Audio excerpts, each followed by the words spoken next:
New video shows one of the world's most popular jetliners dropping from the sky. Security images obtained by state-owned television show China Eastern Airlines Flight 5735 plunging straight down into the mountains of southern China. Data from Flight Radar 24 shows minutes after leveling off at a cruising altitude of 29,000 feet, the Boeing 737 began a rapid dive, losing more than 25,000 feet in less than 2 minutes.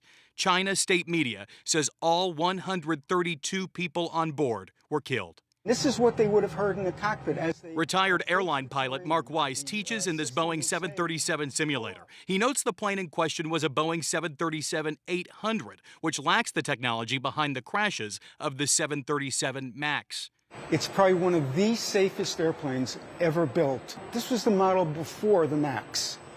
And that did not have the MCAS system in it. Even though people hear 737. Apples and oranges.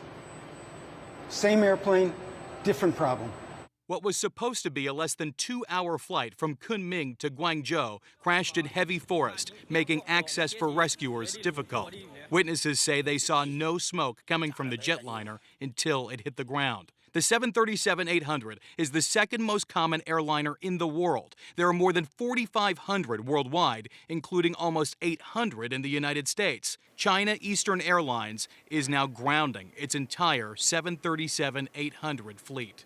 The early evidence is very ominous. I'm afraid the early evidence on this accident, they say there's points that you're going to do a hard look at the flight crew. Well, the Chinese government is leading this investigation, but experts stress to us that a Boeing 737 should not fall out of the sky quite like this. Southwest Airlines and American Airlines fly hundreds of these airplanes. You've likely flown on one of them already.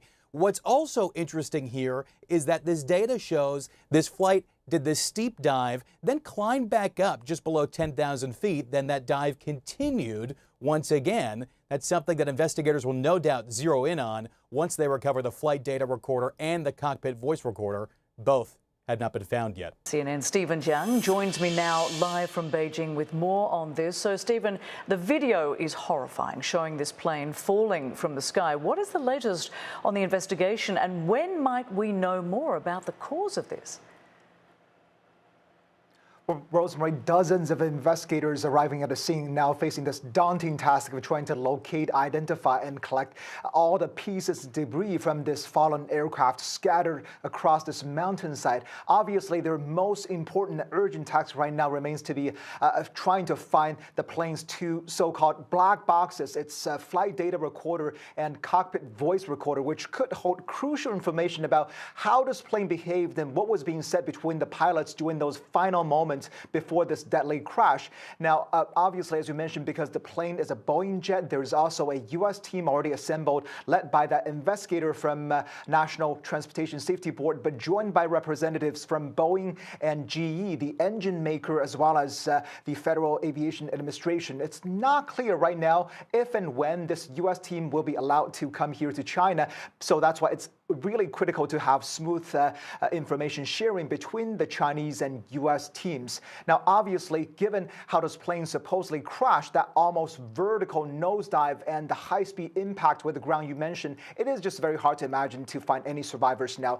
And rescuers actually have not located any bodies or remains of the passengers and crews from the plane just yet. So even though the government still calls this a search and rescue effort, it is really increasingly turning into a recovery mission. So, it is really important for the investigators right now to really piece everything together and trying to really talk to witnesses, but also look at other evidence. But this kind of complex process could take months, if not years, to complete, even though they're under a lot of pressure from grieving families and the general public.